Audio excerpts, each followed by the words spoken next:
The morning after my wedding, my wife asked, "Do you care if my boyfriend comes over?" Boyfriend? I nearly dropped the mug. She laughed while scrolling through her phone. "Sorry, I meant my ex-boyfriend. He's coming over for breakfast, so maybe you should leave." The casualness in her voice made my blood run cold. She didn't even look up from her screen. Her thumb kept swiping like she was browsing Instagram instead of destroying our marriage before it had even begun. Why would I leave? Who the hell is this guy? I set the coffee down harder than necessary. The mug made a sharp crack against the granite countertop. The same countertop where we'd shared champagne 12 hours ago, where she'd sat in her wedding dress eating leftover cake and telling me how happy she was. Coffee splashed over the rim and pooled around the base, but I didn't move to clean it. Carly finally looked up from her phone with an annoyed expression, like I was interrupting something important. "It's nothing. It's just Raul. He wants to see me." "Who the hell is Raul? You've made zero mention of any Rauls." My voice was getting louder. We'd been together for 3 years, engaged for 1, married for exactly 18 hours. She'd never mentioned anyone named Raul. Not during our relationship talks where we'd spent hours discussing our pasts. Not when we went through that couple's workbook the therapist recommended. Not even drunk at her bachelorette party when her sister asked about her exes and they all giggled about old boyfriends. I'd told her everything. About Jessica from college. About that disastrous thing with my coworker. Every embarrassing detail of my romantic history laid bare because that's what couples did. They shared everything. Or at least I thought they did. "It doesn't matter. Are you staying here or not? Raul is coming in 5 minutes." She said it like I was being unreasonable. 5 minutes. She'd already arranged this, already told him to come over to our home the morning after our wedding. While I was in the shower, maybe. Or while I was getting the newspaper. Planning another man's visit while wearing the silk pajamas I'd bought her for the honeymoon. "I'm obviously staying. Unless you have a problem with me meeting Mr. ex-boyfriend Raul." I crossed my arms. Carly rolled her eyes dramatically. The same eye roll she used when I forgot to take out the trash or left dishes in the sink. But this wasn't about chores. This was about her inviting another man into our home less than a day after promising to love and honor me. Ugh, fine. "Just do me a favor and stay in the bedroom after you say hi." "No, this is my house. What's going on?" I was done being polite. My name was on the deed. I'd used my savings for the down payment, spent weekends painting these walls the exact shade of blue she wanted, installed those shelves she'd seen on Pinterest. This was supposed to be our forever home, and she wanted me to hide in the bedroom like I was the intruder. Before she could answer, there was a knock at the door. 3 quick raps, like whoever was outside felt very comfortable being there. Like they'd knocked on this door before. Carly jumped up and smoothed down her silk pajamas, the same ones she'd worn on our wedding night, the ones that were supposed to be special. She tucked her hair behind her ears and checked her reflection in the hallway mirror. Actually checked her appearance for this guy while I stood there in yesterday's undershirt and boxers. She practically skipped to the door while I stood frozen in disbelief, her hand on the doorknob. The security chain we'd installed together jingling as she undid it. Everything moving in slow motion while my brain tried to catch up with what was happening. She opened the door, and in walked a man who looked like he'd stepped out of a cologne commercial. Tall with dark hair and one of those perfectly groomed beards that took effort to maintain. Square jaw, broad shoulders, the kind of guy who probably did CrossFit and talked about it. He was pulling an expensive-looking suitcase and wearing a leather jacket that probably cost more than our wedding cake. Carly literally jumped into his arms. Not a polite hug, not a friendly greeting. She launched herself at him like they did in movies. He lifted her off the ground and spun her around while she giggled, her legs wrapped around his waist for a moment before he set her down. They hugged for way too long while I stood there watching my new wife embrace another man in our home. His hands on her lower back. Her face buried in his neck, and I think he got a hard-on. When he finally put her down, she was glowing in a way I hadn't seen since our first dates. Raul noticed me and walked over with his hand extended like this was all perfectly normal. "Hi, thanks so much for letting me stay here." She was tired of visiting me at the hotel. His accent was thick, Italian. I shook his hand on autopilot while my brain tried to process what he'd just said. Stay here, visiting him, hotel. The words bounced around my skull, refusing to make sense. "You've been visiting him at the hotel?" I turned to Carly. She wouldn't meet my eyes. Raul made himself comfortable on our couch. He told me, "Of course. After all, she's my girlfriend." The words hung in the air like a bad smell that wouldn't go away. My brain kept replaying them over and over while I stood there staring at this stranger sitting on my couch. Carly suddenly got real interested in the magazines on the coffee table, straightening them and restacking them like they were the most important thing in the world. She wouldn't look at me. Her hands kept moving the same 3 magazines around while the silence stretched out between all of us. My mouth opened and closed a few times before I finally managed to get words out. How exactly is this supposed to work? Raul's face scrunched up in confusion, and he looked between me and Carly like he was missing something obvious. He shifted on the couch and cleared his throat. "I thought you knew about us continuing our relationship during your engagement." His thick accent made the words sound almost apologetic. "Carly told me you had an understanding about keeping previous relationships active." My hands started shaking. So bad I had to shove them in my pockets. The room felt like it was spinning, and I grabbed the back of a chair to steady myself. Carly still wouldn't look up from those damn magazines. I need a minute. The words came out rougher than I meant them to. I turned and walked to the kitchen on legs that felt like jelly. My phone was on the counter where I'd left it earlier, and I grabbed it with fingers that wouldn't stop trembling. Luke's number was in my favorites, and I hit it without thinking. He picked up on the second ring with his usual cheerful greeting, but I cut him off. Something's happening. Carly's ex is here, and he thinks they're still together. The words tumbled out in a rush. Luke went quiet for a second, then asked where I was. Home. Can you come over? He said he'd be there in 20 minutes and told me not to do anything stupid until he got there. I leaned against the counter and tried to get my breathing under control. From the living room, I could hear Carly's voice, all sweet and helpful like she was giving a house tour. My feet carried me back to the doorway, and I watched her pointing out where we kept things. She was showing him the coffee maker and explaining how it worked. Then she grabbed the mugs we'd gotten as wedding gifts, the ones with our initials on them, and started making him an espresso. She knew exactly how he liked it without asking. 2 sugars and a splash of milk. The casual way she moved around our kitchen making another man coffee made my stomach turn inside out. Raul sat at our breakfast bar like he belonged there, scrolling through his phone while she worked. 20 minutes felt like 20 hours, but finally there was a knock at the door. I practically ran to open it, and Luke took one look at my face and pulled me into a quick hug. He walked into the living room and surveyed the scene, with Carly and Raul sitting together on the couch now. Let's all sit down and talk this through calmly. His voice had that steady tone he used when things got crazy. Raul looked up from his coffee and seemed genuinely surprised by the tension in the room. I don't want to cause problems. Carly rolled her eyes and muttered something about everyone being dramatic for no reason. Luke sat in the armchair, and I took the other chair across from the couch. When did you start seeing Raul again? The question came out before I could stop it. Carly finally looked at me and shrugged like it was no big deal. 3 months into our engagement. It just happened when he messaged me on social media. She tucked her hair behind her ear the way she did when she was nervous. We've been meeting at the downtown Marriott every Tuesday and Thursday while you thought I was at book club. The words hit me like punches to the gut. All those nights she came home talking about the books they'd discussed. All those times she said the meetings ran late. Luke leaned forward in his chair and looked at Raul. What exactly did Carly tell you about their relationship? Raul's answer made everything so much worse. She said they were getting married for practical reasons, health insurance and tax benefits. He looked genuinely confused by our reactions. She told me you both agreed the relationship was just on paper, and you were aware of us continuing to see each other. My laptop was sitting on the side table, and I grabbed it before I could think about what I was doing. The shared calendar popped up, and I turned the screen toward everyone. Look at this. Every Tuesday and Thursday for 3 months. My finger pointed at the book club entries. Then I switched tabs to our credit card statement. And here are the hotel charges that match up perfectly. Carly lunged forward and tried to grab the laptop from my hands. You're invading my privacy. The irony of her saying that after everything she'd done wasn't lost on Luke, who actually laughed. Raul stood up and rubbed the back of his neck, looking uncomfortable for the first time since he'd arrived. Maybe I should leave until you sort this out. Carly immediately jumped up and grabbed his arm. No!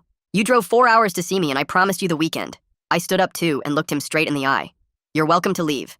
In fact, I insist on it. The room went quiet again and Carly's face turned red. She spun on her heel and stormed off toward our bedroom, our marriage bed where we'd been together just last night. The door slammed so hard the pictures on the wall shook. Raul stood there, awkwardly for a moment before walking over to his suitcase. Luke got up and helped him carry it to the door, while I stood frozen in place. Before he left, Raul pulled out his phone and showed me his contact screen. Here's my number if you need any information about what Carly told me. I saved it automatically, while my brain tried to process everything that had just happened in the last hour. 20 minutes after Raul's car disappeared down the street, another car pulled into the driveway, and Chelsea walked up holding a box from the bakery and a tray of coffee. Luke's wife always knew when to show up with food, and she gave me a quick hug before setting everything on the kitchen counter. She worked as a paralegal at a firm downtown and started pulling papers from her bag while I poured coffee into clean mugs. The word annulment came out of her mouth and made my stomach drop because hearing it said out loud made this whole mess feel real in a way it hadn't before. While she explained the legal stuff, I grabbed my laptop and pulled up our Ring doorbell app to check something that had been bothering me. The footage loaded, and I scrolled back through the past month finding exactly what I was afraid of. Tuesday night 2 weeks ago showed someone arriving at 11 p.m. when I was in Chicago for that conference. The figure wore a leather jacket, and even in the grainy black and white video, I could see it was Raul walking up to my front door. More scrolling showed 3 other late-night visits, and each time stamp matched nights I was working late or out of town. My chest got tight, and I had to put the laptop down because seeing the proof made it harder to breathe. Chelsea looked at the screen and immediately said we needed to secure all my important stuff right away before things got worse. We spent the next 3 hours going through the house taking pictures of everything valuable and backing up all my financial records onto a flash drive. Luke helped carry boxes of documents and my grandmother's jewelry to his truck, while Chelsea made an inventory list on her phone. The whole time, Carly stayed locked in the bedroom with music blasting so loud the walls vibrated. Around 6 that evening, she finally came out acting like nothing had happened and walked into the kitchen asking what we were having for dinner. I told her we needed to talk about what happened this morning, but she just rolled her eyes and said I was ruining her happiness. She actually stood there in our kitchen and told me I never let her be herself, like somehow I was the bad guy in this situation. The argument got louder until she stormed back to the bedroom and slammed the door again, while Luke and Chelsea watched from the living room. I changed all the passwords on our Netflix and Amazon accounts that night and made myself a bed on the couch with spare blankets from the hall closet. Around 2 in the morning, I woke up to hear Carly on the phone, and even through the bedroom door, I could hear her giggling and whispering to someone. Every little laugh felt like someone twisting a knife in my back because I knew she was talking to Raul about their plans. The next morning, I called my boss and told him I needed a personal day, then looked up the number Chelsea had given me for Nolan Ramos. His secretary said he could see me at 2 o'clock and told me to bring any documentation about our assets and debts. The reality that my one-day-old marriage was already heading for divorce hit me hard, and I had to sit down at the kitchen table. Carly came out around noon dressed in yoga pants and announced she was going to her sister's house for the day. Something made me check her location on my phone after she left, and sure enough, the little dot showed her at the Marriott downtown, not at her sister's place. I took a screenshot of the map showing her location and saved it to the folder Chelsea had told me to create for evidence. Then I turned off my own location sharing, because if she wanted to play games with deception, I could play them too. The attorney's office was in a tall building downtown, and Nolan turned out to be a guy in his 50s with gray hair who'd clearly seen this kind of thing before. He explained that getting an annulment might work, since Carly had entered the marriage while lying about her relationship with Raul. The legal terms made my head spin, but he said her deception and fraud could qualify for ending the marriage without a full divorce. He gave me a stack of forms to fill out and said we'd need to document everything, including the hotel charges and doorbell footage. When I got home that afternoon, Carly's sister was sitting in my living room waiting for me with her arms crossed. She started talking immediately about how this was all just a big misunderstanding, and Carly and Raul were just friends now. I pulled out my laptop and showed her the credit card statements with all the hotel charges and watched her face change. She switched tactics and said I should be more evolved about relationships and that monogamy was outdated anyway. I told her to leave and she huffed out the door saying I'd regret this when Carly took half of everything. That night, while Carly was still out, I called a locksmith who came over and changed all the locks on the doors. Nolan had said I could legally do it since only my name was on the house deed, and Carly had never paid any part of the mortgage. I texted Carly that her stuff would be in the garage, and she needed to set up a time to come get it. Her response was a string of curse words and threats about what she'd do to me and my stuff if I didn't let her back in the house. Around midnight, the banging started on my front door so loud it shook the whole frame. I looked through the peephole and saw Carly pounding with both fists while yelling about her legal rights to the house. The porch light at the house across the street clicked on, and then another 1-2 doors down. More lights started coming on as she kept screaming that I couldn't lock her out of her own home. I opened the door just enough to tell her she needed to leave right now, or I'd call the cops. She pushed against the door, trying to force her way in, but I held it firm and told her again to go. She called me pathetic and said Raul was twice the man I'd ever be before finally stomping back to her car and peeling out of the driveway. The next morning, I sat in Fiona's office while she looked over the notes from our previous couples sessions. She said she wasn't totally surprised by what happened because she'd noticed how Carly always changed the subject when we talked about boundaries and trust. She offered to help us talk things through if we both agreed to it.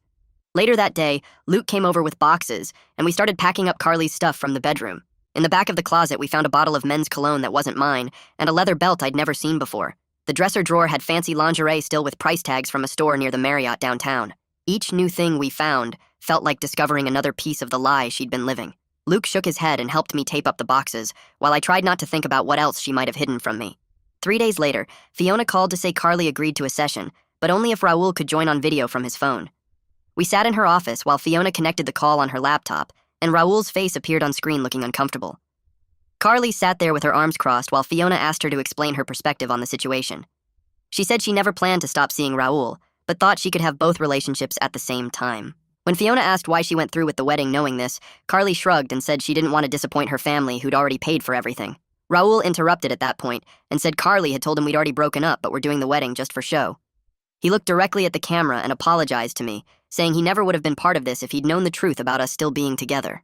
Carly's face turned red, and she started arguing with him about what she'd actually said, but he kept shaking his head. He said she'd lied to both of us and he was done with the whole situation before ending the video call. I pulled out the separation agreement Nolan had written up that listed all our wedding gifts and the stuff we'd bought together. Carly grabbed it and started reading while her face got more and more angry. She threw it back at me and said she deserved half the value of the house, even though she'd never paid a single mortgage payment. Fiona suggested we take a break and try again another day when everyone was calmer. That night I saw Carly's posts on social media talking about toxic monogamy culture and how she was finally living her truth. She made it sound like she was some kind of hero for following her heart, but left out the part where she'd lied to everyone. My phone started buzzing with texts from friends asking what was going on and if we'd really split up already. I decided not to respond to any of them and definitely wasn't going to argue with her online for everyone to see. The next morning, I went to the bank to separate our joint accounts that I'd been stupid enough to add her name to after we got engaged. The bank manager pulled up the records and showed that every single deposit had come from my paychecks, while Carly had never put in a dime. She helped me remove Carly's name and set up new accounts with just me on them, handling everything professionally like she'd seen this exact situation before. That afternoon, my phone rang with a number I recognized as Carly's parents' house. Her mom started talking immediately about how Carly said I was controlling and jealous and wouldn't let her have any friends. I interrupted and said I'd send them something that might help them understand what really happened. I emailed them the credit card statements showing all the hotel charges and attached the Ring doorbell videos of Raul coming to the house. They didn't respond for over an hour until her dad sent a text that just said he was sorry. Later that week, Chelsea picked me up and drove us to a community center where she'd found a support group for people dealing with cheating and betrayal. I sat in a circle with about 10 other people while they shared their stories of finding out about affairs and lies. One woman talked about her husband's double life for 5 years, and another guy described finding his wife's dating profiles while they were trying for a baby. Hearing their stories made me realize Carly's behavior wasn't unique and actually fit a pattern that the group leader called deceptive narcissism. Everyone nodded when I described how she acted like I was the problem for being upset about her lies. The validation from strangers who'd been through similar stuff helped more than all the advice from friends who couldn't really understand what this felt like. 2 days later, my phone buzzed with a text from Raul saying he'd ended things with Carly after figuring out the truth about everything. He wrote that she'd tried to convince him I was abusive and controlling, which is why she needed him for emotional support.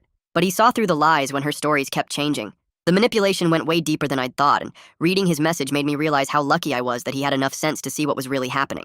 I decided to get the house professionally cleaned because I needed every trace of the past few months gone from my space. The cleaning crew showed up early Saturday morning with their equipment and spent 6 hours scrubbing every surface while I supervised and pointed out areas that needed extra attention. They changed all the sheets and reorganized the closets, and somehow having fresh linens and clean floors made the house feel like mine again, instead of a place where lies had been living. My phone started blowing up with texts from Carly saying the ATM wouldn't give her more than $50 when she tried to withdraw cash. I'd already called the bank and lowered the daily limit on the card she still had because I wasn't about to fund whatever she was doing now. She sent message after message about needing money for a hotel room, and I finally responded that she should ask Raul since that's where she'd been staying all those Tuesday and Thursday nights. The second mediation session with Fiona happened 3 days later, and Carly showed up with some woman she introduced as her relationship coach, who immediately started talking about how polyamory was natural and healthy. Fiona shut that down real quick by explaining that ethical non-monogamy requires consent from everyone involved, which never happened here since I didn't know about any of it. The so-called coach kept trying to argue, but Fiona maintained her professional stance and reminded everyone we were there to discuss the dissolution of the marriage, not debate relationship philosophies. Nolan helped me file the annulment paperwork the next morning, citing fraud as the ground since Carly had entered the marriage under false pretenses. The process server found her at her sister's house that afternoon, and apparently she grabbed the papers and threw them right at his face before slamming the door, so hard the neighbors came out to see what was happening. She'd 30 days to respond, but we both knew she'd fight it just to make things difficult. Luke and Chelsea organized a get-together at their place that weekend with about 8 of our closest friends who all wanted to show support. People started sharing stories about red flags they'd noticed before the wedding, like how Carly always had her phone face down, or how she'd disappear for hours without explanation. It hurt hearing that others saw warning signs I'd missed, but it also felt good knowing I wasn't crazy for feeling like something had been off. Carly's lawyer sent her response to the annulment 2 weeks later, contesting everything and actually demanding spousal support for a marriage that lasted less than a week. Nolan literally laughed out loud when he read it and said this was pure desperation tactics that no judge would take seriously given all the evidence we had. We filed our response with confidence, knowing the facts were completely on our side. Going back to work felt weird at first, but when I explained the situation to my boss, she was incredibly understanding and told me to take whatever time I needed for court dates and lawyer meetings. My coworkers were surprisingly supportive too, and having the normal routine of meetings and deadlines actually helped me feel grounded again. The locksmith who'd changed my locks called to check how things were going and suggested I add security cameras since he'd seen situations like mine turn ugly before. That same afternoon, a tech came and installed cameras covering the front door and back entrance and driveway, and somehow knowing everything was recorded made me feel way safer in my own home. 3 weeks after the whole mess started, the judge granted the annulment based on fraud after reviewing all the evidence, including the credit card statements and hotel receipts and Ring doorbell footage. The judge specifically noted the extensive pattern of deception and the extremely short duration of the marriage as factors in the decision. Carly didn't even show up to court and just sent her lawyer, who looked embarrassed to be representing such a ridiculous case. Walking out of that courthouse felt like the first day of getting my life back, and I actually smiled for real for the first time in weeks. The therapy office was on the third floor of a medical building downtown, and I sat in the waiting room filling out forms about my mental health history. The therapist was a woman in her 50s with gray hair who listened without judgment as I explained everything that happened with Carly and Raul. She handed me tissues when I started crying halfway through, even though I'd promised myself I wouldn't get emotional. We scheduled weekly sessions, and she gave me homework to write down 3 things I was grateful for each day, which seemed stupid, but I did it anyway. 2 days later, a package arrived with no return address, but I recognized Carly's handwriting on the label. Inside was the wedding ring wrapped in a note that said, "Shove this where the sun doesn't shine," written in red marker. I drove straight to the jeweler who'd sold it to me, and he offered $800 for it, which was less than I paid, but better than nothing.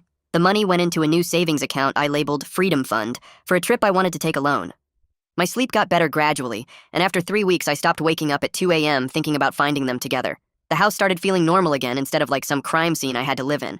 I bought new sheets and threw out anything that reminded me of her, including that stupid throw pillow with our wedding date embroidered on it. The walls got repainted from that blue she'd picked to a warm gray I actually liked.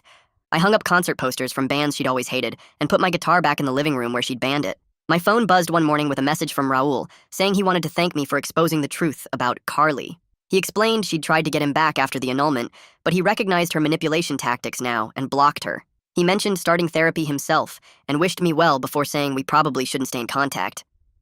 I deleted his number and felt one more weight lift off my shoulders. The travel agent helped me book a week in Costa Rica at an adventure resort with zip lining and whitewater rafting. Carly had always called those kinds of trips boring and insisted on beach resorts where she could take Instagram photos. The flight was smooth, and the first morning I stood on a platform 100 feet up in the rainforest canopy. The zip line stretched out through the trees, and my hands shook a little as they hooked me up to the cable. Flying through the air with monkeys calling from the branches felt like freedom in its purest form. Every activity that week pushed me out of my comfort zone in the best way possible. Coming home from the trip, my house felt welcoming instead of empty for the first time since everything exploded. Work picked up with a new project that kept me busy and engaged instead of dwelling on the past. The hiking group I joined through a coworker met every Saturday morning at different trails around the area. Most of the people were divorced or single, and nobody asked too many personal questions, which suited me perfectly. My routine settled into something comfortable with therapy on Wednesdays and hiking on weekends and work keeping me focused during the week. Luke texted asking if Chelsea and I could come over for dinner because they had news to share. Their dining room table was set with the good china, and Chelsea kept touching her stomach in that way pregnant women do. They announced the pregnancy, and then Luke asked if I'd be the godfather to their kid. Chelsea said they wanted their child to know someone who stood up for what was right even when it was hard. My eyes got watery, and I had to look away for a second before accepting their offer. 8 weeks had passed since my 18-hour marriage imploded, and somehow I'd survived it all. The house payment came out of my account alone, just like before she'd moved in. My credit score recovered from the hits it took during the wedding planning chaos. The therapist helped me see the red flags I'd ignored and how to spot them earlier next time.